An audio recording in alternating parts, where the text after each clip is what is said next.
잠언 10장 19절부터 21절까지 말씀 우리 함께 한 목소리로 합독해 보겠습니다. 시작.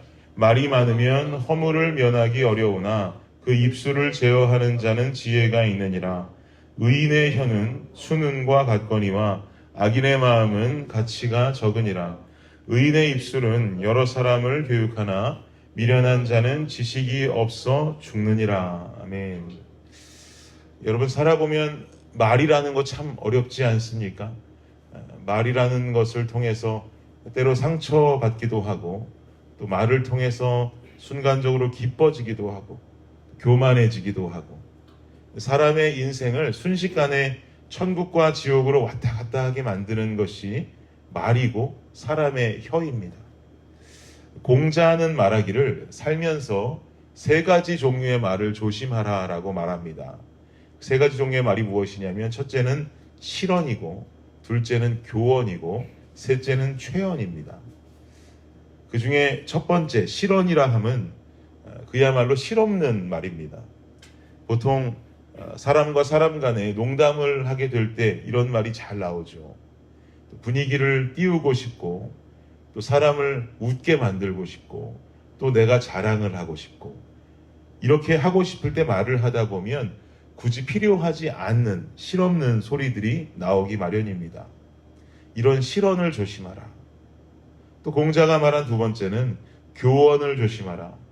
교언이란 말은 무슨 말이냐? 누군가를 속이는 말입니다. 거짓을 말하고 현혹시키는 말, 이것을 교언이라고 합니다. 공자는 이 교언을 두 번째로 조심해라 라고 말합니다. 공자가 말하는 세 번째 말은 뭐냐? 최언입니다. 쉽게 말해서 잔소리하는 겁니다. 잔소리하는 거. 잔소리하다 보면 쉽게 상대의 기분을 상하게 만들 수 있죠. 잔소리하는 사람은 상대를 생각한답시고 해주는 말인데, 생각한답시고 해주는 말을 통해서 오히려 상대가 마음이 아파지고 상처를 얻게 되는 경우가 있단 말입니다. 그래서 최언을 조심하라. 잔소리 조심하라. 공자는 이렇게 세 가지 말을 인생에서 조심하라 라고 말합니다. 이게 들어보면 절로 고개가 끄덕여지는 지당한 말씀입니다. 실언, 교언, 최언. 그렇다면 오늘 본문에서 19절에서도 말에 대한 이야기를 하고 있는데, 성경에서도 우리에게 말을 조심하라고 한단 말이죠. 성경은 어떻게 말을 조심하라고 하는가? 좀 본문 속으로 들어가서 한번 살펴보도록 하겠습니다. 19절 보니까 말씀하기를 말이 많으면 허물을 면하기 어려우나 그 입술을 제어하는 자는 지혜가 있다라고 말씀하죠. 19절 상반절에 보니까 말이 많으면 허물을 면하기 어렵다. 허물을 면하기 어렵다라는 말이 도대체 무슨 말일까? 이 말을 히브리어로 찾아보면, 히브리어를 직역하면 어떤 뜻이냐면 범죄함을 면하기가 어렵다라는 뜻이 됩니다. 즉 다시 해석하면 말이 많은 사람은 범죄하기가 쉽다는 거죠. 공자의 말대로 말이 많으니 실언할 수 있고, 실언을 하면 누군가는 그 실언을 통해 상처를 받게 되고 낙심하게 됩니다. 그런데 우리 그리스도인들은 말을 통해서 상대방 누군가를 낙심하게 한다면, 그 사람을 절망하게 만든다면 그 사람이 한 말은 당연히 죄를 일으키는 수단이 되는 것이 분명한 것이죠. 그러니까 말이 많으면, 실언이 많아지면 범죄하기가 쉽다. 말이 많은 자는 범죄를 일으키기가 쉽고, 그 뒤를 이어서 기록하기를 그 입술을 제어하는 자는 뭐라고 말합니까? 지혜롭다라고 말하죠. 지혜롭다라는 말이 나오니까 여러분 혹시 어저께 말씀 기억나시나요? 10장 1절에 말하기를, 제가 다시 한번 어제 말씀 읽어드리면, 솔로몬의 잠언이라 지혜로운 아들은 아비를 기쁘게 하거니와 미련한 아들은 어미의 근심이니라. 지혜로운 자녀는 부모를 기쁘게 한다고 했습니다. 즉 입술을 제어하는 자는 지혜롭다. 그 지혜로운 자녀는 하나님의 기쁨이 될 수 있다라는 의미로 해석할 수 있는 것이죠. 입술을 제어한다. 여러분, 제어한다는 말이 가지고 있는 뜻은 뭡니까? 제어한다는 건 자동으로 멈춰진다는 뜻이 아닙니다. 억지로 막아서는 것이 제어한다는 말의 의미입니다. 우리가 보통 이 운전할 때도 브레이크를 제동장치라고 그러죠. 이거 자동으로 밟아지는 거 아니잖아요. 뭔가 우리가 꽉 하고 밟을 때 자동차가 잘못된 길로 가다가도 갑자기 멈춰서게 되는 것이죠. 이것이 바로 제어한다라는 말의 의미입니다. 우리는 우리의 혀를 가만히 놔두면 말을 자동으로 제어할 수 없습니다. 아무런 긴장도 없이 고민도 없이 말을 그냥 쉽게 뱉어내면 우리는 지혜로운 자녀의 삶을 살 수 없단 말입니다. 억지로라도 말이 많이 범죄하기 쉬운, 말이 많아서 범죄하기 쉬운 우리의 삶을 우리는 막아낼 수 있어야 한다는 것이죠. 근데 여러분, 말이라는 게 중요한 것은 인간은요, 이렇게 말이 변하게 되면, 말이 은혜롭게 변하고 말이 하나님 원하시는 대로 변하게 되면 그 다음 연결되는 것은 행동이 변화됩니다. 우리가 보는 사도행전에 나오는 말씀만 기억해봐도 그렇죠. 오순절날 성령 강림 사건을 기억해 보십시오. 오순절에 모인 사람들에게 성령이 뜨겁게 강림했습니다. 성령이 강림하자 가장 먼저 나타났던 역사는 무엇이었습니까? 방언이 터졌어요. 방언이 터졌다는 것은요, 당연히 만국 방언이 터지고 은사를 받았다라는 의미도 되지만 다른 의미로 말할 수 있는 것은, 방언이 터졌다는 것은 그들의 언어가 변화되었다는 뜻이 됩니다. 언어가 변화되고 말이 변했다는 것을 말하는 것이죠. 첫 번째로 나타난 건 방언이에요. 그들의 언어가 변했습니다. 그들의 말이 변했어요. 하나님 원하시는 언어로, 하나님 원하시는 대화할 수 있는 말로 변했어요. 그리고 나서 나타난 두 번째 변화는 뭡니까? 초대교회의 성도들이 서로의 소유를 나누기 시작합니다. 서로의 자신의 물건을 함께 통용하고 소유를 팔아서 있는 자들은 없는 자들을 돕기 시작합니다. 말이 변하고 나니까 뭐가 변한 건가요? 행동이 변화되는 것이죠. 각자 자기들 먹고 살기도 바빴던 인생들이 주변을 돌아보기 시작하고 성도들을 돕기 시작하는 행동의 변화가 일어난 것입니다. 이것처럼 은혜 받은 자는 첫 번째로 말이 변하고 두 번째로 행동이 변합니다. 이것은 성경이 말하는 중요한 진리입니다. 야고보서 3장 3절을 보면 제가 읽어드리겠습니다. 우리가 말들의 입에 재갈 물리는 것은 우리에게 순종하게 하려고 그 온몸을 제어하는 것이라.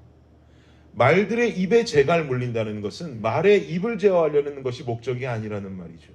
그 목적이 무엇입니까? 말을 다루는 주인에게 그 말이 그 몸을 순종케 하기 위해서, 그것을 제어하기 위해서 재갈을 물린다고 말씀하고 있습니다. 이어지는 4절에도 보면 또 배를 보라. 그렇게 크고 광풍에 밀려가는 것들을 지극히 작은 키로서 사공의 뜻대로 운행하나니. 배 한 척을 움직이는 것도, 큰 배 한 척을 움직이는 것도 작은 키를 사공이 움직이면서 배 전체를 움직이고 운항한다고 말씀하는 것입니다. 즉 우리에게 나타나는 말의 역사가 내 행동을 제어하고 내 행동을 주관할 수 있다는 말이죠.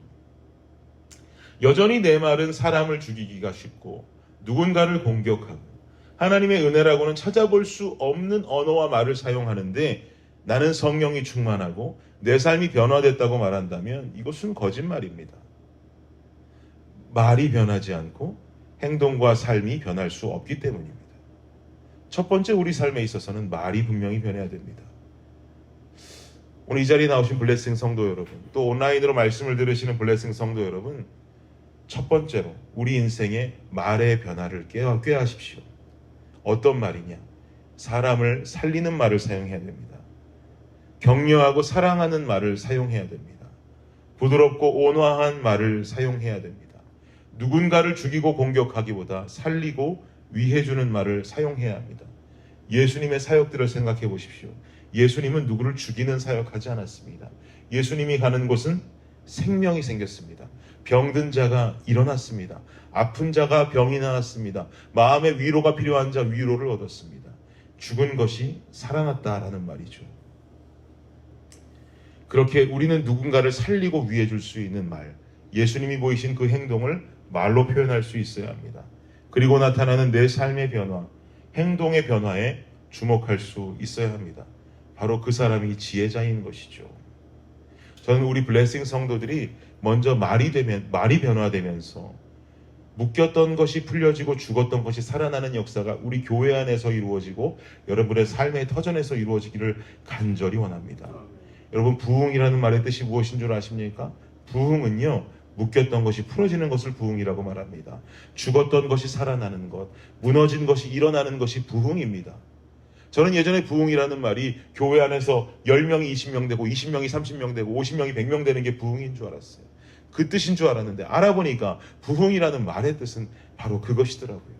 넘어진 것이 일어나고 죽었던 것이 살아나고 묶였던 것이 풀려나는 거예요. 저는 우리 블레싱 교회 안에서 이런 부흥이 일어나길 간절히 원합니다. 100명이 되고 200명이 되는 것도 중요하겠지만 묶였던 것이 풀려지고 죽었던 것이 살아나는, 우리 삶의 문제가 풀려지고 이 안에서 넘어진 것이 일어날 수 있는 역사, 참된 부흥의 역사가 일어난다면 우리 블레싱이 원하는 또한 양적인 부흥의 역사는 당연히 따라오게 될 것이라고 확신합니다. 이러한 삶의 변화가 일어나는 것이 지혜자이고, 지혜자는 하나님의 기쁨이 됩니다. 말이 변하고 행동이 변하고 삶이 변함으로 하나님의 기쁨이 되는 지혜자의 인생을 살아갈 수 있는 저와 여러분이 되시기를 예수 그리스도의 이름으로 축복합니다.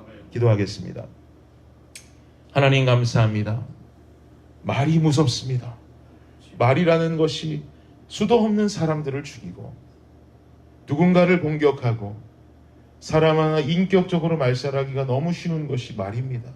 그러나 반대로 생각해서 은혜 있는 지혜자의 말들이 누군가를 격려하고 사랑하고 위로하는 말을 전한다면 넘어진 자가 일어나고 묶였던 것이 풀려나고 아팠던 자가 일어날 수 있는 생명의 말이 될 줄을 믿습니다. 예수님은 생명이셨습니다. 이 생명 같은 말을 할 수 있고 전달할 수 있는 우리의 인생이 되게 하여 주옵소서. 말이 변하니 행동이 변하고 행동이 변하니 지혜자가 되고 지혜자가 되니 주님의 기쁨이 되더라 라는 이 이야기가 우리 삶 속에 간증으로 임하게 하여 주시옵소서. 예수 그리스도의 이름으로 기도드립니다. 아멘.